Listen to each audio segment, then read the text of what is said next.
እዚህ ጋር ጥያቄ አለ። የቪ380 ባለ ሲም ካርዱ ካሜራ ማለት ነው ዲቫይስ ኦፍላይን እያለ አስቸገረኝ የሚል ጥያቄ አለ።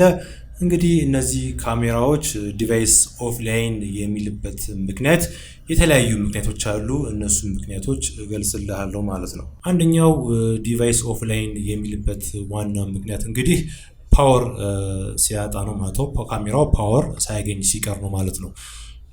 ይህም ማለት ደግሞ ለምሳሌ ያንተ ካሜራ ምን አይነት እንደሆነ አልገለጽክልኝም። ያንተ ካሜራ የሶላሩ ከሆነ በሶላር የምትጠቀም ከሆነ እና ካሜራህ ደግሞ ሜሞሪ ካርድ ነው ኖሮት ሪከርድ የሚያደርግ ከሆነ ኮንቲኒየስ ሪከርድ የሚያደርግ ከሆነ ፓወር በቂ ላይሆን ይችላል። ስለዚህ ምን ማድረግ አለብህ?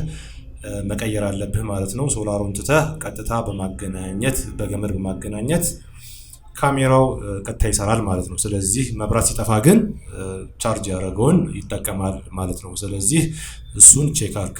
ሁለተኛው ደግሞ ዲቫይስ ኦፍላይን የሚልበት ምክንያት ደግሞ ሲም ካርድ የምትጠቀሙ ሲም ካርድ ዳታ አልቆ ሊሆን ይችላል፣ ወይም ደግሞ የወር ሞልተህ ወር አልፎ ሊሆን ይችላል።